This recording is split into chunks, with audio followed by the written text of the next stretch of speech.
Hey there, my name is Mayanne from Wellness with Mayanne. I'm a holistic nutritionist and a mom. And I work with other busy moms who want to slim down, have more energy, and feel better than they do right now. And I just wanted to hop on here today and talk to you about diet food and about why it's keeping people overweight, tired, and moody. I remember years ago when I used to regularly buy foods labeled as diet, fat-free, light, or low-calorie.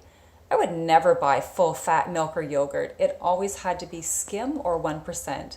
And I would often have salads with just veggies, sandwiches with just a slice of light processed cheese.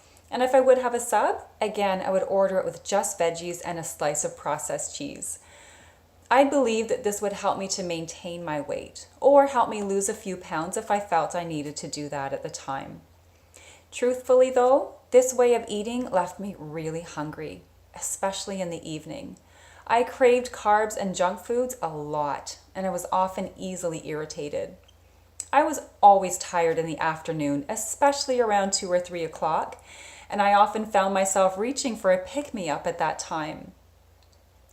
I was constantly relying on willpower to resist eating more. And ultimately, the willpower would fail and I would feel like I just wasn't strong enough.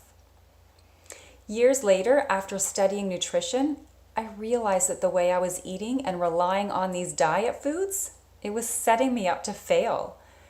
I came to realize that these types of foods labeled as diet foods are usually highly processed and mostly simple carbohydrate based.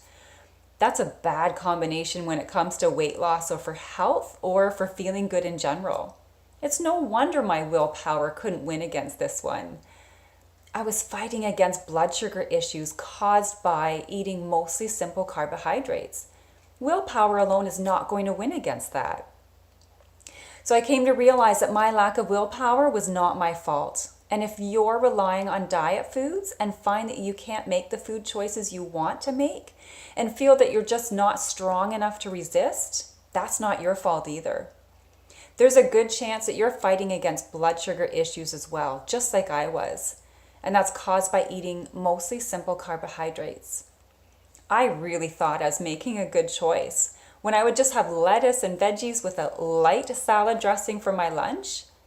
However, I wasn't getting the nutrients my body needed, and I always felt hungry shortly afterwards. And then, of course, the energy crash a few hours later, the resulting cravings for carbs, and ultimately giving in to grabbing a coffee or a muffin or a bagel from the coffee shop just to pick me up. What I've come to learn and what has made a tremendous difference in my energy levels, my mood, and the way I eat is making sure that every meal I eat has a balance of protein, fats, and carbs. When we eat a meal that is solely based on carbs, even healthy carbs like veggies, we're shortchanging our body, and it will let us know. My energy levels now are consistently higher than they've ever been, even from 20 years ago when I was eating diet foods, and I'm able to maintain a healthy weight, and my mood is much more balanced. When you add in protein from either animal or vegetarian source, and also some healthy fat, you'll be giving your body what it needs, and your body won't need to signal cravings. You'll feel fuller, longer, and your energy will last throughout the day and night, and you'll feel better overall. Those diet foods are made with highly processed carbohydrates, and they can give you a quick burst of energy, but because they're a quick burning fuel, you'll crash shortly afterwards. That'll leave you hungry and craving even more of those simple carbohydrates to boost you back up again. And then you're into that vicious cycle. So I encourage you to ditch the diet products and instead reach for foods that are real, whole foods as close to nature as possible. Include healthy fats and proteins with every meal, and that will help you to stay fuller, longer, and will end that vicious blood sugar cycle. As always, if you have any questions or comments, please leave them below. And if you would like a free 30-minute consultation with me, just send me an email at mayanne@wellnesswithmayanne.com. Thanks so much for listening and have a great day.